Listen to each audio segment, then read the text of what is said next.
Ons gaan nou Hebreërs hoofstuk 2 lees en dan Sondag 16, al die vrae en antwoorde daar. Maar as die hoofstuk 2 van Hebreërs wys uit die voortreffelikheid van Christus. Hoekom Christus dan die ene, die Messias is, die volmaakte offer, hoekom hy moes kom. En ons gaan spesifiek kyk in die prediking na verse 14 en 15 van Hebreërs 2, maar ek gaan vir ons hele hoofstuk lees net om konteks te gee. So ek begin dan vir ons lees by vers 1, Hebreërs 2. Daarom moet ons des te meer ag gee op wat ons gehoor het, dat ons nie miskien wegdrywe nie. Want as die woord deur engele gespreek onwankelbaar was, en elke oortreding en ongehoorsaamheid regverdige vergelding ontvang het, hoe sal ons ontvlug as ons so 'n groot saligheid verontagsaam wat, nadat dit eers deur die Here verkondig is, aan ons bevestig is deur die wat dit gehoor het, terwyl God ook nog saam getuig het, deur tekens en wonders en allerhande kragtige dade en bedelinge van die Heilige Gees volgens sy wil. Want aan die engele het hy die toekomstige wêreld waarvan ons spreek nie onderwerp nie, maar iemand het ergens getuig en gesê, wat is die mens dat u aan hom dink, of die mensekind dat u hom besoek? U het hom 'n weinig minder as die engele gemaak, met heerlikheid en eer het u hom gekroon, en hom oor die werke van die hande aangestel. Alle dinge het u onder sy voete gestel. Want in die onderwerping van alle dinge aan hom het hy niks uitgesonder, wat aan hom nie onderworpe is nie. Maar nou sien ons nog nie dat alle dinge aan hom onderwerpe is nie. Maar ons sien hom, naamlik Jesus, wat vir 'n kort tydjie minder as die engele gemaak is, vanweë die lyde van die dood met heerlikheid en eer gekroon, sodat hy deur die genade van God vir elkeen die dood sou smaak. Want dit het hom betaam, terwille van wie alle dinge en deur wie alle dinge is, as hy baie kinders na die heerlikheid wou bring, om die bewerker van hulle saligheid deur lyde te volmaak. Want hy wat heilig maak, sowel as hulle wat geheilig word, is almal uiteen. Om hierdie rede skaam hy hom nie, om hulle broeders te noem nie. Want hy sê, ek sal die naam aan my broeders verkondig, in die midde van die gemeente sal ek u prys. En verder, ek sal my vertroue op hom stel. En verder, hier is ek en die kinders wat God my gegee het. Aangesien die kinders dan vlees en bloed deelagtig is, het hy dit ook op dieselfde manier deelagtig geword, sodat hy deur die dood hom tot niet kon maak wat mag oor die dood het, dit is die duiwel, en almal kon bevry, wat in 'n hele lewe lank uit vrees vir die dood aan slawerny onderworpe was. Want waarlik, hy bekommer hom nie oor die engele nie, maar oor die geslag van Abraham bekommer hy hom. Daarom moes hy in alle opsigte aan sy broeders gelyk word, sodat hy 'n barmhartige en getroue hoëpriester kon wees in die dinge wat in betrekking tot God staan, om die sondes van die volk te versoen. Want deurdat hy self onder versoeking gelei het, kan hy die help wat versoek word. En dan Sondag 16, die tema van Sondag 16, of 'n goeie opsomming daarvan is, die geregtigheid van God eis die helse lyding. Die geregtigheid van God eis die helse lyding. Vraag 40, waarom was dit noodsaaklik dat Christus hom tot die dood toe verneder het? En dan is die antwoord, weens die geregtigheid en waarheid van God, kon nie anderste as deur die dood van die Seun van God vir ons sondes betaal word nie. Waarom is hy begrawe? Om daarmee die versekering te gee dat hy werklik gesterf het. As Christus dan vir ons gesterf het, waarom moet ons ook nog sterwe? Ons dood is nie 'n betaling vir ons sondes nie, maar slegs 'n afsterwe van die sondes en 'n deurgang tot die ewige lewe. Watter nut verkry ons nog verder uit die offer en dood van Christus aan die kruis? Deur sy krag word ons ou mens saam met hom gekruisig, gedood en begrawe. Gevolglik kan ons sondige begeertes nie meer oor ons heers nie, maar kan ons onsself as 'n dankoffer aan hom toewy. En dan die laaste vraag is vraag 44, waarom volg daar en neergedaal het na die hel? Hoekom bely ons daai in die 12 artikels en neergedaal het na die hel? En dan is die antwoord, sodat ek in my swaarste aanvegtinge verseker kan wees en myself volkome kan vertroos, dat my Here Jesus Christus my van die hel se benoudheid en pyn verlos het. Hierdie verlossing het hy bewerk deur sy onuitspreeklike angs, smarte en verskrikking, wat hy ook aan sy siel deur sy hele lewe, maar veral aan die kruis gelei het. So ons gaan nou stil staan by daardie Sondag 16, en ons gaan maar so deur die vrae en antwoorde gaan. Dit vorm 'n deel van die prediking, is maar eintlik die woorde van die prediking in 'n groot sin. Nou hierdie gedeelte, hierdie Sondag is die derde gedeelte van Jesus se lyding. Dit is die derde gedeelte van kan men sê die neerdalende lyn van Christus. Christus het eers hy die nederige geboorte gehad. Dit is die eerste, kan jy sê, stap. Dit is Sondag 14. En dan het jy sy lyding gehad. Dit word beskryf in Sondag 15. En dan het jy sy sterwe, sy begrafnis en neerdaling na die hel. Dit is nou die derde deel, maar dan is dit die volgende 3 trappe. So mense kan dit beskryf as, daar's 3 dele aan Christus se neerdalende lyn, soos hy verneder is. En daai 3 gedeeltes is Sondag 14, 15 en 16, maar die trappe, die eerste trap is sy nederige geboorte, die feit dat hy vlees aangeneem het, die feit dat hy mens geword het, is baie vernederend gewees vir die seun van God. Die feit dat hy moes ly vir sondaars en hy dit besluit, is ook 'n vernedering, maar dit is iets wat hy moes doen. En dan het hy sy sterwe, daar in die kruis moes hy sterf, die wat in 'n kruis sterf is vervloek, sy begrafnis, neerdaling na die hel. Dit is dan alles deel van die trappe van sy vernedering. So hierdie Sondag kan dan baie mooi saamgevat word deur die geregtigheid van God eis die helse lyding. Die geregtigheid van God eis die helse lyding. En as ons ietsie kan wegvat vanaand, is dit dat Jesus het helse lyding gehad. Nie net aan die kruis nie, maar deur sy hele lewe het hy helse lyding gehad. En daardie realiteit moet ons tref. En hy het dit gehad vir sondaar mense, hy het dit gehad vir ek en vir jou. Ons verlosser. Vraag 40 vra, waarom was dit nodig dat Christus hom tot in die dood toe verneder het? So die vraag kan op 'n ander manier gevra word, waarom kon hy nie op 'n ander manier vir die sonde betaal het nie? Waarom kon hy nie op 'n ander manier gelei het nie? Hoekom moes hy sterf? Hoekom moes hy sterf? En die antwoord in die Heidelbergse Katekismes sê, dit is die geregtigheid en die waarheid van God. Dit het gemaak dat Jesus moes doodgaan. As ons dink aan die geregtigheid van God, dan moet ons dink baie keer aan 'n hof of aan die reg uitsprake van howe in 'n land, en dan as iemand 'n moord gepleeg het, dan moet hy eintlik die doodstraf kry. Hy moet gestraf word. So geregtigheid, die woord geregtigheid verbind mens aan straf. Dit is 'n belangrike konsep. En watter oortreding moes hy straf? En dit is nou waar die woord waarheid inkom. Julle sal sien in die antwoord van die Heidelbergse Katekismes sê die geregtigheid en waarheid van God eis die dood. Nou, die Here kon besluit het wat die straf is, maar hy het besluit in Genesis 2 vers 16 tot 17, een sonde bring die ewige dood. Dit bring die feit dat jy sekerlik sal sterwe. So het hy vir Adam en Eva gesê, en die Here God het dit aan die mens bevel gegee en gesê, van al die bome van die tuin mag jy vry eet, maar van die boom van die kennis van goed en kwaad, daarvan mag jy nie eet nie, want die dag as jy daarvan eet, sal jy sekerlik sterwe. Dis die waarheid. Dit is God wat waarheid spreek, hy maak wette, hy gee die standaard, en hy is die een wat mense daarby hou. Dit is sy geregtigheid, en hy moet straf as mense hulle nie by daardie standaard hou nie.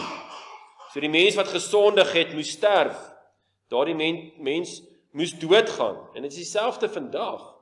As iemand sondig, een sonde doen, dan verdien hy die ewige dood. En nou, ons word natuurlik in sonde gebore, en ons het daai sonde skuld, as gevolg van ook die sonde smet, so daar dis verdoemend, en volgens die waarheid van God, beteken dit, dat ons skuldig is, en die geregtigheid beteken, dat ons gestraf moet word van nature. So, wat moes met Christus gebeur het? Wel, omdat hy in ons plek gekom het, omdat hy vlees aangeneem het, gelyk geword het aan sy broeders, daar wat ons in vers 14 van Hebreërs 2 gelees het, aangesien die kinders dan vlees en bloed deelagtig is. Omdat hy dit deelagtig is, en hy het besluit om dit te word, moes hy ook dan sterf, want hy die sonde op hom geneem. Hy moes die dood sterf, wat ons elkeen moes sterf. Daarom het hy die antwoord verder lees in vraag 40, julle kan al kyk, daar kon nie anders as deur die dood van die Seun van God vir ons sondes betaal word nie. Dit is die enigste moontlikheid. So vers 14 van Hebreërs 2 sê verder, so omdat hy nou ons vlees en deelagtig is, het hy dit ook op dieselfde manier deelagtig geword, sodat hy deur die dood hom tot niet kon maak wat mag oor die dood het, dit is die duiwel, en almal kon bevry wat hulle hele lewe lank uit vrees vir die dood aan slawerny onderworpe was. So Jesus moes tot die dood verneder word. So dis 'n feit. Maar waarom moes hy begrawe geword het? Hoekom kon dit nie op 'n ander manier plaasgevind het nie? Want ons bely in die 4de artikel van die apostoliese geloofsbelijdenis, dan bely ons, hy het gelei onder Pontius Pilatus, hy is gekruisig, hy het gesterf, en hy is begrawe, en hy het neergedaal na die hel, maar hy begrawe. Waarom is hy begrawe? Nou die vraag veronderstel al reeds dat Jesus begrawe is, want dit sê, waarom is hy begrawe? So ons weet dit vir 'n feit, Jesus is begrawe, hy is neergelê in 'n graf. Matteus 14 vers 12 sê, en sy disippels het gekom en sy liggaam weggeneem, en dit begrawe, en hy het gegaan en dit aan Jesus, en hy, so hy is begrawe. Die vraag gaan wel dieper. Waarom is dit nodig dat Jesus begrawe moes word? En hoe wil God ons daardeur troos? Hoe wil God ons daardeur troos? Wat wil hy daardeur bereik? En die antwoord in ons Heidelbergse katekisme sê om daarmee die versekering te gee dat hy werklik gesterf het. Julle sien, dit gaan nog steeds oor die sterwe. Jesus moes sterf, en hoe weet ons Jesus het gesterf? Hy is begrawe. Jesus het werklik gesterf. Dit beteken hy het werklik die helse straf gedra. Sodat ons dit nooit hoef te dra nie. Dit plaas ons natuurlik egter in 'n bietjie van 'n panarie. So as ons sê Jesus het dood gegaan en hy is begrawe en hy het in ons plek gesterf, hoekom moet ons nog sterf? Dis 'n billike vraag. As Christus dan vir ons gesterf het, waarom moet ons nog sterf? Jy sien hoe die Heidelbergse katekismes, hoe dit hierdie vraag wat eintlik by ons moet opkom in 'n sin en al baie opgekom het, hoe hy dit beantwoord. En ons belydenis antwoord, ons dood is nie 'n betaling of 'n loon of 'n straf vir ons sonde nie, maar slegs en is alleen 'n afsterwe van die sonde en 'n deurgang tot die ewige lewe. Nou, die afsterwe van die sonde beteken dat wanneer ons sterf, dan is daar vir gelowiges geen meer oorblyfsel van die sonde hierna nie. Want onthou, die gelowiges, selfs gelowiges, het nog die ou mens, ons sonde nog, ons sondig, dit is deel van ons natuur. Maar wanneer ons doodgaan, dan is dit finaal en vir altyd en volkome verby, dat ons gaan sondig en ons gesondige geaardheid gaan daarmee dood en die effek van die sonde is daarmee heen. Daarom dat ons sterf. Nie om vir ons sonde te betaal nie, Daar's nie ietsie soos 'n vaag rivier waardeur mense nog moet gaan om vir sonde te betaal nie, glad nie. In die Heidelbergse Katekismus beskryf die dood dan vir die gelowige as 'n deurgang tot die ewige lewe. Die dood is vir gelowiges nie meer 'n poort na die hel nie, maar 'n deur na die paradys. Dis so mooi, is nie meer die poort na die hel nie, maar die dood is 'n deur na die paradys, en daarom, as mens nou lees in Romeine 6, en so aan, dan sien mens, hierdie sterwe vir gelowiges is nie ietsie om te vrees nie. Ons hoef nie bang te wees daarvoor nie. Dit is die deur na die paradys, dan is ons by ons verlosser, dan is daar geen meer sonde wat ons kan doen nie. Vraag 43, vra dan, watter nut verkry ons nog verder uit die offer en dood van Christus aan die kruis? Is daar nog 'n voordeel? En hierdie is, omdat die feit dat Christus gesterf het, dat hy dood gegaan het, en dat hy opgestaan het, en so die hele heilswerk voltooi het, beteken natuurlik vir ons goed, ons moet ook sterf, en dan beteken dit vir ons goed, ons gaan dan in die heerlikheid wees, geen meer sonde doen nie, maar wat se nut het ons nou? Wat se voordeel het ons nou, behalwe die feit dat ons hierdie wonderlike hoop het? Is daar nog 'n ander voordeel? Vra die Heidelbergse Katekismus. En dan is die antwoord, deur sy krag word ons ou mens saam met hom gekruisig, gedood en begrawe. Romeine 6 vers 6. Gevolglik kan ons sondige begeertes nie meer oor ons heers nie, maar kan ons onsself as 'n dankoffer aan hom toewy. Toe ons in die paradys gesondig het ons die dood op 3 maniere gekry. 3 maniere het ons die dood gekry. Die liggaamlike dood, want alle mense gaan dood. Dis 'n uiteinde van die effek van sonde en die straf. Daar is die ewige dood. Dit is in die hel is ons onder die oordeel van God, van nature, die wat dan in hulle sonde sterwe.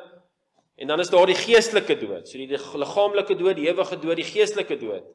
En dan met hierdie geestelike dood word ons herinner aan dat alle gevoel vir God en ons naaste was dood. Ons het in ons hart gesterf, ons liefde vir God en ons naaste was dood. Ons was dood in die sonde. En so min as wat ons uit die liggaamlike dood kan opstaan, so min kan ons uit die geestelike dood opstaan. Maar Christus is die oplossing. Sy dood verlos ons van die heerskappy van die bose. Deur sy krag word ons ou mens saam met hom gekruisig, gedood en begrawe. Hierdie ou mens waarvan hier sprake is ons ou sondige natuur of geaardheid. Dit is hoe ons deur die sondeval geword het, vyande van God en haters van ons naaste. Die Katekismus beskryf die ou mens as ons sondige begeertes.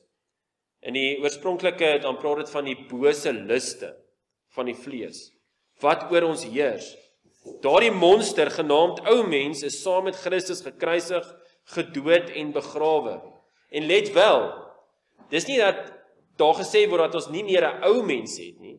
Wat die punt is dat die ou mens voer nie meer heerskappy nie. Daar is nie meer hierdie heerskappy van sondes oor gelowiges nie.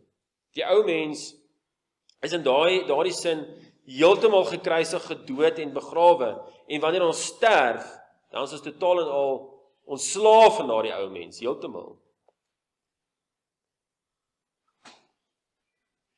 Net weer eens Romeine 6 vers 6. Aangesien ons dit weet, dat ons ouë mens saam gekruisig is, sodat die liggaam van die sonde tot niet gemaak sou word en ons nie meer die sonde sou dien nie.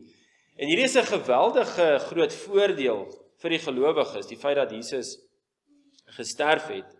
Want dit beteken dat ons ou mens, die heerskappy van daardie ou mens, daardie mag van die ou mens gebreek is. En ons kan nie meer sê, wel, ek kan nie anders doen nie as om te sondig nie. Daar is nie so 'n woordeskat vir 'n gelowige nie. Daar mag nie dit wees nie, want die Here gee ook altyd die uitkoms. Hy sal ons nooit in 'n situasie sit waar ons bo ons kragte versoek word nie.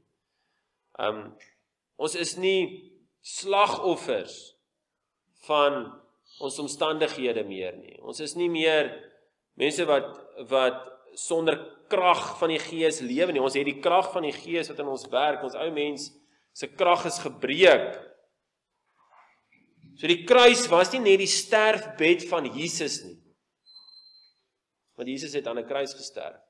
Dit was nie net die kruisbed of die sterfbed van Jesus nie, maar ook die sterfbed van ons ou mens. En dit is 'n wonderlike gevolg wat die kruis van Christus vir ons het, is dat die sondige begeertes, daardie ou mens, daardie bose liste van die vlees, nie meer oor ons heers nie. Ons kan daarteen veg, en wanneer daardie versoeking kom, dan kan ons daarteen veg. Moenie die leuen glo om te sê, wel, ek kan nie anders nie, ek moet nou maar net toegee nie, dis 'n leuen. Want wanneer ons op Christus vashou en sien wat hy kom doen het vir ons, dan is dit die krag om teen daardie sondige begeertes te veg. So ons kan onsself nou as 'n dankoffer aan hom toewy. Ons lewens kan verander. Wanneer iemand tot geloof kom, dan kan hy en wil hy en mag hy nie meer bly in sy sondige geaardheid, sy sondige gewoontes nie.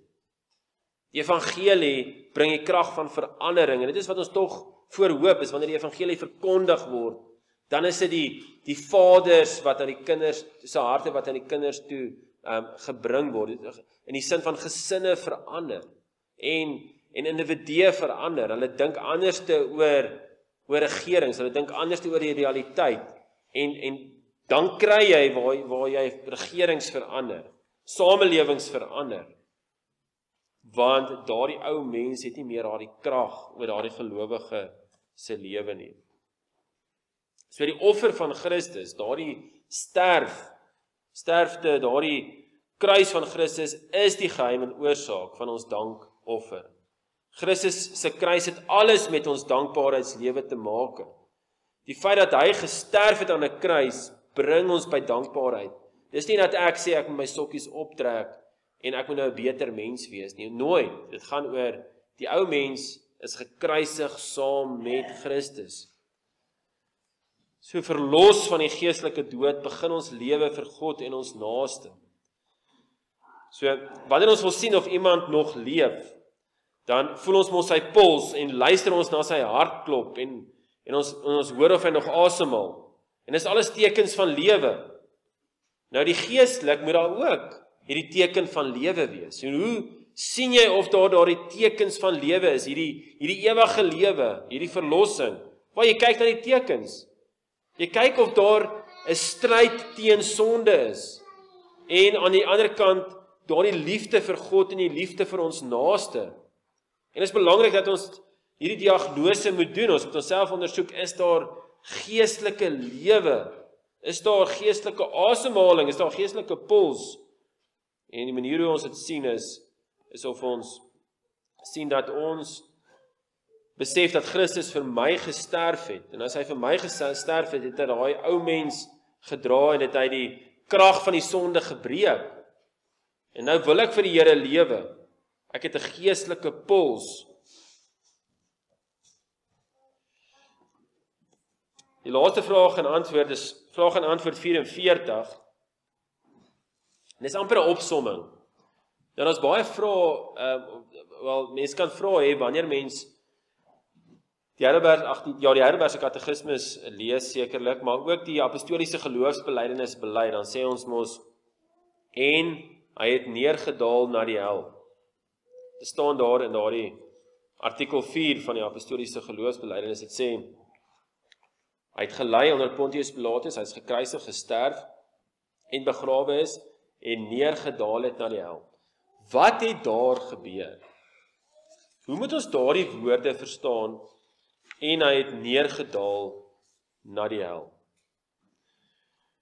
Nou, ons kan dit nie verstaan, dat hy na die plek hel toe gegaan het nie. Ons kan dit nie so verstaan nie, want Jesus sê in Lukas 23 vers 43, vandag sal jy saam met my in die paradys wees. Jesus sê dit vir daardie persoon aan die kruis, en dan sê hy vir hom, vandag sal jy saam met my in die paradys wees. En dan Lukas 23 vers 46 sê, Vader, in u hande gee ek my gees oor. So Jesus kon nie net nadat hy gesterf het dan na die hel toe gegaan het en dan vir 3 dae in die hel gewees het nie. Dit is nie moontlik nie. So wat beteken dit? Nou, na aanleiding van wat ek gelees het en wat skrif met skrif vergelyk en ons gaan 'n bietjie kyk ook net na 'n paar gedeeltes uit na ander gedeeltes en uit Efesiërs en so aan.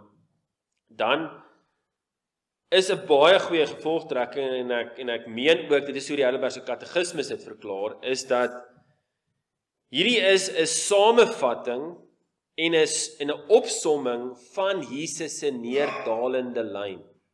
Dis 'n opsomming. Dis 'n Dus het hy neergedaal na die hel. Onthou, wanneer ons dink aan hel, dan moet ons dink aan die straf van God. Die toorn van God, dis hel. Wanneer het Jesus die hel gehad? Dis op aarde. Hy het die hel gehad, nie net aan die einde daar aan die kruis nie, maar deur sy hele lewe, van sy ontvangenis af. En met hierdie een stelling word verduidelik wat die diepste betekenis van die lyding van ons Here Jesus Christus om ons ontwil was. Die aarde was sy hel. Jesus het dus nie neergedaal na die hel as plek nie. Hy het na die aarde toe gekom, sodat hy die helse straf sou dra. En daarom dat die titel vir vanaand se prediking is, en die opsomming van hierdie Sondag is, die geregtigheid van God eis die helse lyding. En Jesus het daardie helse lyding deur sy hele lewe gedra.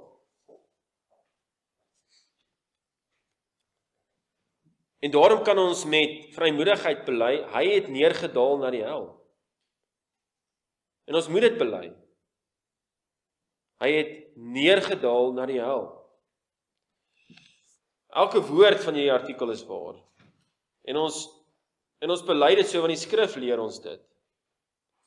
Die Katekismes bely dan, ons Here Jesus het onuitspreeklike angs, smarte en verskrikking gely. Dit is hoe die Heidelbergse Katekismes dit dan ook verklaar. So die Heidelbergse Katekismes verstaan dit ook as dat, dit is wat die skrif leer, is dat Jesus hier op aarde die helse lyding deurgegaan het. Hy het onuitspreeklike angs, smarte en verskrikking gely en natuurlik die klimaks aan die kruis. So hy het op aarde het hy hel gehad. En 'n paar teksverse wat van belang is Efesiërs 4 vers 9 en Efesiërs 4 vers 10. In Efesiërs 4 vers 9 dan sê dit, maar dit, hy het opgevaar, Jesus het opgevaar, wat beteken dit anders as dat hy ook eers neergedaal het in die onderste dele van die aarde. So Jesus het neergedaal na die onderste dele van die aarde, maar die onderste dele van die aarde kan ook vertaal word as die laer dele van die aarde. En om te begryp wat daarmee bedoel word, moet ons ook kyk na vers 10 van Efesiërs 4. Want daar sê dit, hy wat neergedaal het, is dieselfde as hy wat opgevaar het, bokant al die hemele, sodat hy alles tot volheid kan bring. So hierso praat dit van twee absolutes, 'n radikale uiterstes. Hy het neergedaal na die laer dele van die aarde teenoor opgevaar bokant al die hemele.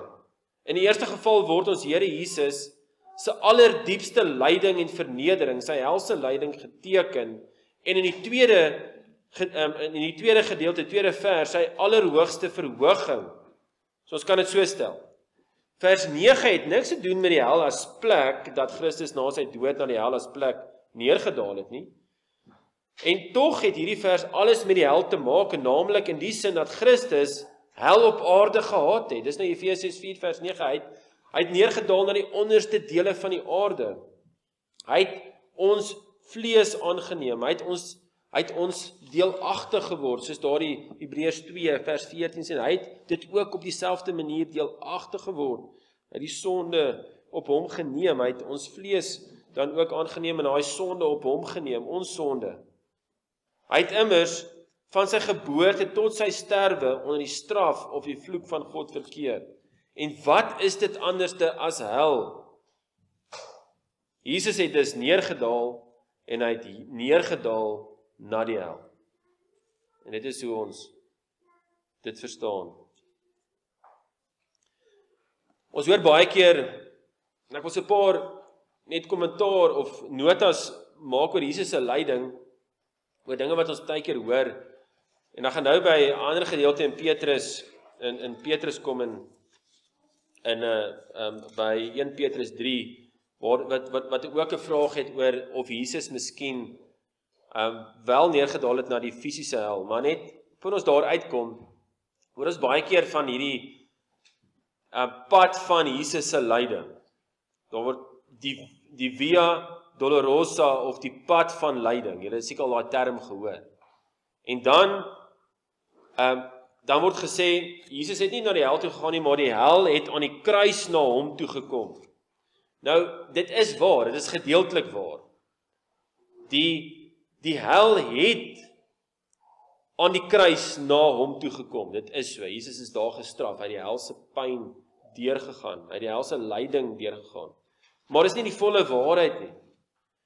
Die hel het nie net na Jesus toe gekom nie, maar hy het daarna toe gegaan. In die sin, hy het besluit om hier op aarde te kom lewe, om deur sy hele lewe, nie net aan die kruis, die helse lyding deur te gaan nie.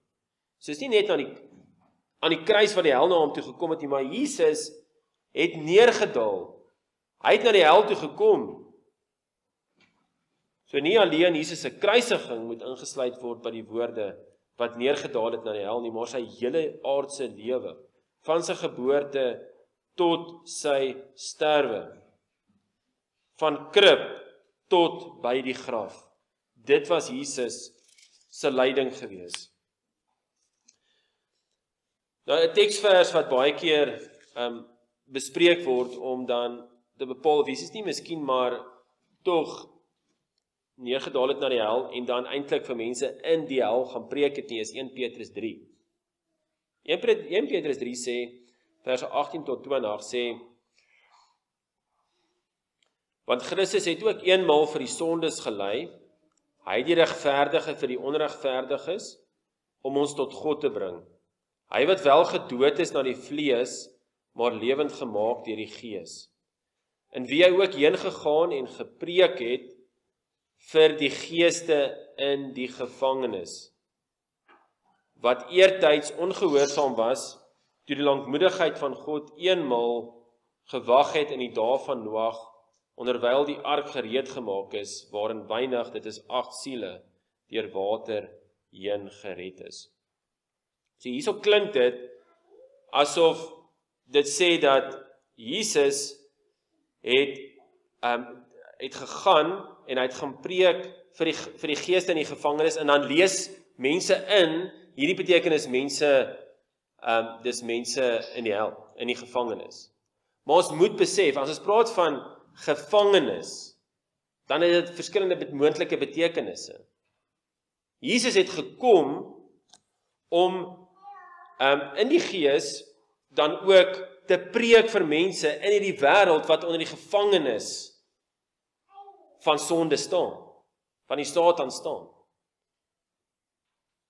En hierdie mense, en onthou, dis die gees wat dit ook in die predikers in die geskiedenis gedoen het, ook in die Ou Testament, die profete, is die gees wat dan werk en dan verkondig hulle die woord. En dit is ook in vers 20 wat ons dan lees van 1 Petrus 3 sê, dis eintlik daai ouens in die tyd van Noag, die ongehoorsaam is, hierdie mense in die gevangenis, wat Noag ook, hy het ook aan hulle die boodskap gebring. Dus dit sê hierso, wat eertyds ongehoorsaam was, toe die lankmoedigheid van God eenmaal gewag het in die dae van Noag, terwyl die ark gereed gemaak is. En onthou, die ark was vir 'n lang tyd gebou. Die mense het gedink hy's mal. En wat doen Noag? Hy preek vir hulle, vir die ongelowiges, die mense in die gevangenis, die mense in ongeloof, die ongehoorsaam is, want hy ongehoorsaam is ook die wat dan ongehoorsaam is tot die oproep van bekering. Want as Jesus sê, glo en jy sal gered word, dis 'n opdrag, nê?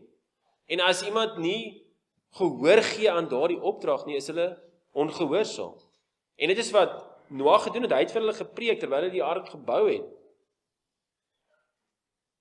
En dit is hoe ons dit moet verstaan, is dat mense in die sonde is in die gevangenis, en dit is dieselfde in die tyd van Noag. En dit is ook hoe ons 1 Petrus 4 vers 6 dan verstaan. Want daarom is ook aan die dode die evangelie verkondig, sodat hulle wel geoordeel kan word na die mens in die vlees, maar lewe na God in die gees. En weer eens daar, die dode is die dood in sonde. Want as iemand dood is, mense kan dit mos op verskillende maniere verstaan. Of die persoon is dood, hy haal nie meer asem nie. Jy kan dit so sien. Of jy kan sien, die persoon is ewig dood, so hy het dood gegaan in sy sonde, en dan is hy vir ewig dood in die hel. Of jy kan dit verstaan, iemand is nou geestelik dood. Dis 'n heel moontlike verstaan, en dit is aan die dode wat die evangelie verkondig word, tot verlossing. 1 Petrus 3 vers 18 sê duidelik, want Christus het ook eenmaal vir die sondes gelei, hy die regverdige vir die onregverdiges, om ons tot God te bring.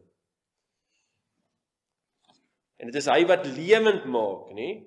Hy wat wel gedood is na die gees, maar lewend gemaak deur die gees. En dit is Jesus dan wat lewend maak. Wat beteken dit anders as dat hy mense wat dood is in hulle sonde, dat hy hulle lewend maak, dat hy herskep.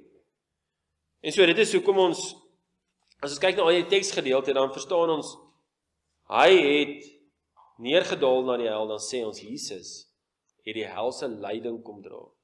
En dit is ietsie waaroor ons konstant moet dink, want as ons daaroor dink, dat Jesus het vir my kom doen het, hy het vir my die helse lyding kom lei, hy het my sonde gedra, hy het die ou mens doodgemaak, daai heerskappy van die ou mens, natuurlik as ek doodgaan, maar daar's die asem uitblaas, dan is dit 'n deurgang, is dit deur na die hemel, na om ewigheid by God te wees, is ietsie waar ons eintlik kan uitsien, dis nie vir ons 'n verskrikking nie, maar Jesus het kom lei, sodat daai vir ons 'n werklikheid kan wees. Hy het hel op aarde gehad, sodat ons nie die helse smart sal hê nie.